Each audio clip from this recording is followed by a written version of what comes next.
राम मंदिर चढ़ावा चोरी केस में राम जन्मभूमि परिसर में फिर पहुंची एसआईटी, बंद कमरे में बैंक कर्मचारियों से पूछताछ।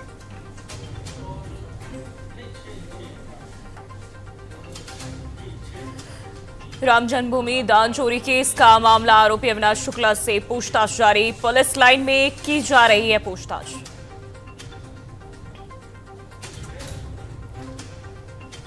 कोचिंग फायरिंग विवाद में खान सर की अग्रिम जमानत पर फिर टली सुनवाई, कोर्ट अब 7 जुलाई को सुनाएगा फैसला।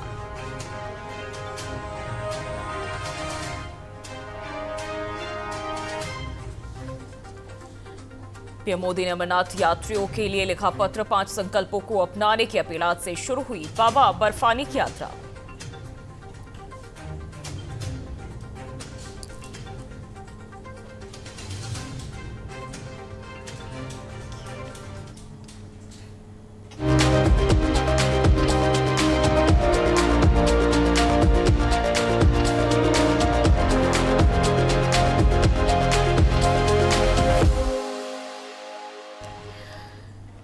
नमस्कार, स्वागत है आप सभी का टीएनपी न्यूज पर। आपके साथ मैं हूं जोही सिंह और बात करेंगे उत्तराखंड की खबरों की। भारतीय राष्ट्रीय कांग्रेस ने पुष्कर सिंह धामी सरकार के 5 साल पूरे होने पर उनके कार्यकाल को विफल बताते हुए विकास, रोजगार, उद्योग, महिलाओं की सुरक्षा और भ्रष्टाचार के मुद्दों पर सवाल उठाए। कांग्रेस प्रवक्ता प्रतिमा सिंह ने कहा कि ऐतिहासिक कार्यकाल वही होता है जिसमें ऐतिहासिक काम भी हुए हों। उन्होंने नए उद्योग, रोजगार और निवेश के दावों पर जवाब मांगा। इसके साथ ही कांग्रेस ने अंकिता भंडारी हत्याकांड, बेरोजगारी, कानून व्यवस्था और कथित भ्रष्टाचार को लेकर भी सरकार पर निशाना साधा।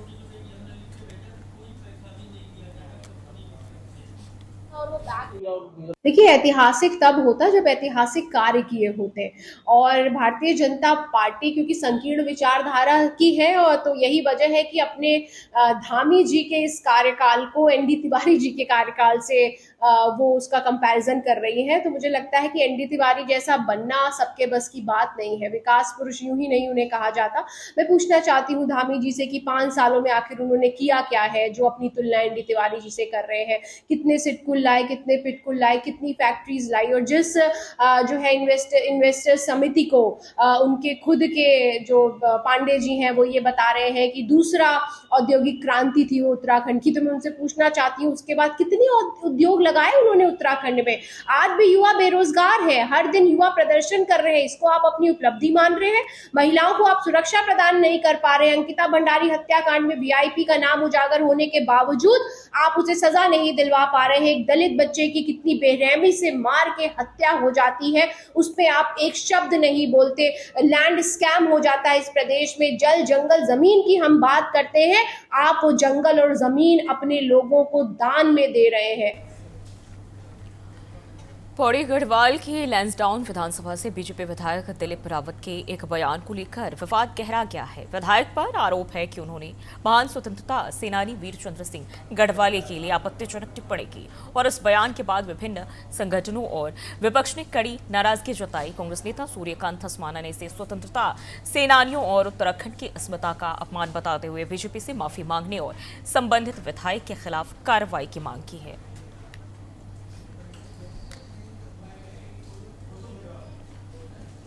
खुद बात है, लैंसडाउन के विधायक दिलीप सिंह रावत ने देश के महान स्वतंत्रता संग्राम सेनानी जो हमारे गढ़वाल के उत्तराखंड के गौरव हैं और जिन्होंने पेशावर कांड जिसके नाम से मशहूर हुआ, पेशावर में जिन्होंने अंग्रेजों के आदेश का पालन करने से मना कर दिया, उन्होंने फायर करने से मना कर दिया। देश के स्वतंत्रता संग्राम के वो नायक जिन्होंने पंडित जवाहरलाल नेहरू और महात्मा गांधी के बराबर जेल, 14 साल जेल, पहले 11 साल उन्होंने काला पानी की सजा और उसके बाद 3 साल 1942 में भारत छोड़ो आंदोलन में उन्होंने सजा काटी। 14 साल कुल जेल में रहे। उनके लिए लैंसडाउन के विधायक दिलीप सिंह रावत द्वारा यह कहना कि वो बुद्धिमान नहीं थे, अगर बुद्धिमान होते तो क्रांतिकारी नहीं हो सकते थे, इससे ज्यादा शर्मनाक बात नहीं हो सकती। चेतना, जिसके अंदर चेतना होगी, जिसके अंदर जागरूकता होगी, क्रांति वही करता है। उस वीरचंद्र सिंह गढ़वाली तो अंग्रेजों के खिलाफ भी क्रांति किया। जब देश आजाद हुआ उसके बावजूद भी गैर सैन्य जो राजधानी का सपना था, दूधातोली, वो जो है वीरचंद्र सिंह गढ़वाली का था। हम अपने आप को शर्मिंदगी महसूस कर रहे हैं कि हमने ऐसे विधायक को चुना जो आज वीर चंद्र सिंह गढ़वाली जी को अपमानित कर रहे हैं। जी, मैं यही कहना चाहूँगा कि लैंसडाउन विधानसभा की राजनीति को जो आज महेंद्र दलीप राव ने इतनी कमज़ोर कर दी है, लैंसडाउन विधानसभा की राजनीति जो वो सिद्धबली पीठ, जो कि हमारे कोटद्वार की एक विशेष मंदिर है सिद्धबली, उस सिद्धबली पीठ पे बैठ करके वो लैंसडाउन की राजनीति कर रहे हैं। महंत होते हुए वो राजनीति, इतनी गंदी राजनीति कर रहे हैं और हमारे सेनानियों के लिए, और कई उनके ऐसे बयानबाजी सामने आ चुकी है जिससे लगता है कि ये वो अपना मानसिक संतुलन उनका बिगड़ा हुआ है और उन्हें बिल्कुल अंतर्विहीन होकर के उन्हें ध्यान देना होगा कि मैं आखिर कह क्या रहा हूं और उन्हें सोचना होगा कि मैं कर क्या रहा हूं। और उत्तराखंड में आगामी चुनावों को देखते हुए बीजेपी ने संगठन को बूथ स्तर तक मजबूत करने की तैयारी तेज कर दी है। पार्टी कार्यकर्ताओं के विस्तार, युवाओं को जोड़ने और केंद्र सरकार की योजनाओं के लाभार्थियों तक पहुंचने पर विशेष जोर दिया जा रहा है। बीजेपी प्रदेश अध्यक्ष महेंद्र भट्ट ने बताया कि चुनाव के दौरान अलग चुनावी टीम और प्रदेश चुनाव संचालन समिति का गठन किया जाएगा। प्रत्येक विधानसभा में संयोजक, सह संयोजक नियुक्त किए जाएंगे, जबकि हर बूथ पर सक्रिय कार्यकर्ताओं की टीम भी तैयार की जा रही है। चुनाव के समय चुनाव की अलग टीम तैयार करती है, जो प्रदेश की चुनाव संचालन समिति होती है। चुनाव के लिए कार्यकर्ता को हर विधानसभा स्तर पर उसके संयोजक, सह संयोजक हम लोग नियुक्त करते हैं। अभी उस सब विषय में समय है, लेकिन अभी हम अपने बूथ के प्रबंधन को ही मजबूत करने का काम कर रहे हैं। बड़ी संख्या में नए युवाओं को जोड़ रहे हैं। 1 बूथ 20 यूथ और हर बूथ पर 10 बहनें कार्यकर्ता हमारी हर बूथ पर गठित हो जाए, उस दिशा में हम लोग काम को आगे बढ़ा रहे हैं।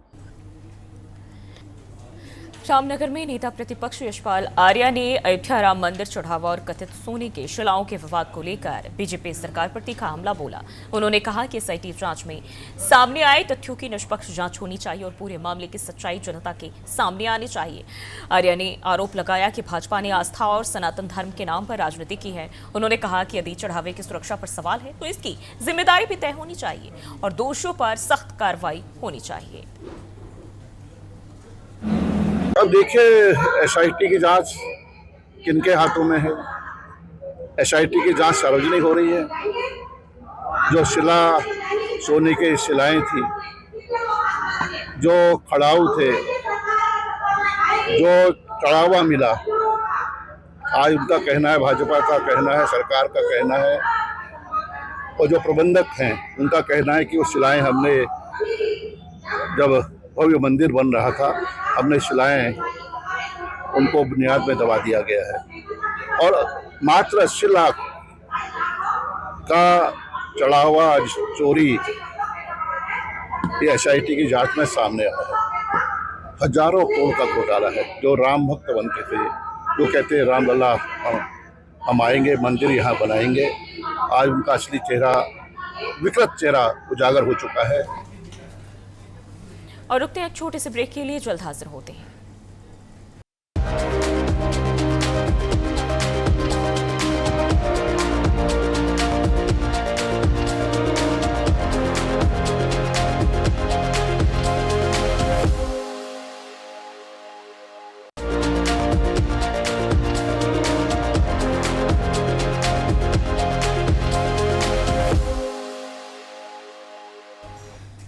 और ब्रेक के बाद फिर से स्वागत है आप सभी का। बढ़ते हैं खबरों की ओर। देवप्रयाग में मॉक अभ्यास का आयोजन किया गया और इस दौरान प्रशासन ने आपदा से निपटने की तैयारियां भी परखी। वहीं एसडीएम देवप्रयाग पंकज भट्ट ने बताया कि मॉक अभ्यास के दौरान मूल्य गांव क्षेत्र में पहाड़ी से बोल्डर गिरने के कारण जो मार्ग अवरुद्ध हो गया था उसे जेसीबी की मदद से बोल्डर, पत्थरों, मलबा हटाकर खुलवा दिया गया है। और इस दौरान एक मैक्स वाहन के दुर्घटनाग्रस्त होने का परिदृश्य भी सामने वो बनाया गया, जिसमें 2 लोग गंभीर और एक व्यक्ति गंभीर रूप से घायल हुए। वहीं घायलों को इलाज के लिए अस्पताल में भर्ती कराया गया। इस पूरे अभ्यास का उद्देश्य आपातकालीन स्थितियों में कई विभागों के समन्वय और त्वरित प्रक्रिया की क्षमता की जांच करना भी था। और वर्तमान में स्थिति पूरी तरह सामान्य है और क्षेत्र में यातायात सुचारू रूप से संचालित हो रहा है। देखिए, हमारे पास जो शासन द्वारा निर्धारित तहसील देवप्रयाग के अंतर्गत 2 स्पॉट थे। एक तो था हमारा मूल्या गांव और सेकंड हमारा था देवप्रयाग संगम। दोनों जगह के जो टास्क हमारे पास थे, देवप्रयाग संगम पे जो है टिहरी डैम से पानी छोड़े जाने के कारण जो है कुछ यात्रियों के फंसे होने की सूचना थी, तो वहाँ पर अलर्ट करके उन यात्रियों को सरल तरीके से जो है निकालने की एक प्रैक्टिस हमारी थी। सेकंड हमारा जो मुल्य गाँव था उसमें यह था कि लैंडस्लाइड हो रहा है, बारिश हो रही है और बोल्डर गिरने के कारण जो है एक गाड़ी क्षतिग्रस्त हुई है और उसमें कुछ घायलों के फंसे होने की सूचना हमारे पास आई थी। तो दोनों जगह मौके पर हमारी जो है इंसिडेंट कमांडर्स के नेतृत्व में दोनों जगह टीमें गई हैं और दोनों जगह हमने जो सुरक्षित और सफल रूप से जो रेस्क्यू ऑपरेशन चलाया है। और जो कुछ हमारे पास सूचना थी कि कुछ बहुत लंबा एक जाम वहाँ पर लग रहा है, हमने जाम खुलवाया और बहुत अच्छे और सफल तरीके से हमने जो दोनों रेस्क्यू ऑपरेशन चलाए हैं। और रुड़की के थिथोला गांव में ग्राम समाज की 84 बीघा जमीन एक निजी कंपनी को बेचने और लोक निर्माण विभाग की सड़क पर मिट्टी डालकर मुख्य मार्ग बंद करने के प्रयासों को लेकर भारी तनाव पैदा हो गया, जहां ग्रामीणों का आरोप है कि ग्राम प्रधान और अधिकारियों की मिलीभगत से ये खेल खेला गया है, जबकि कंपनी की तरफ से ग्रामीणों को नौकरी का लालच देकर मामले को दबाने की कोशिश भी की जा रही है। वहीं ग्रामीणों ने इस विरोध प्रदर्शन के दौरान सड़क बंद करने के कार्य को तत्काल रुकवा दिया और स्पष्ट चेतावनी दी है कि वे गांव के पुराने और महत्वपूर्ण रास्ते किसी भी कीमत पर बंद नहीं होने देंगे।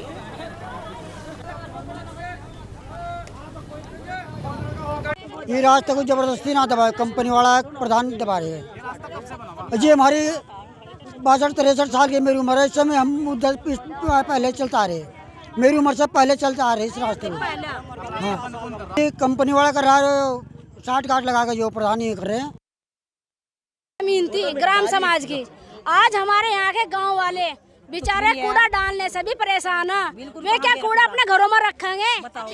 जमीन कहेगा उसकी ग्रामीण थी, अब हमें ये नहीं पता है वो किसने ट्रांसफर करी, रास्ता किसने ट्रांसफर करा, किसके साइन हुए, कौन सा प्रस्ताव पास हुआ, हम अभी तक इस बात का भी कुछ नहीं पता है। तो मामला ये है सर, हमारा रास्ता था PWD का, इस पर तानाशाही दिखा रहे हैं हमारे गांव के प्रधान रियासत जी, जिसने हमें SDM आ रखी थी। SDM के सामने में बोला कि मेरे से कोई बात ना करो, मैडम से बात करो।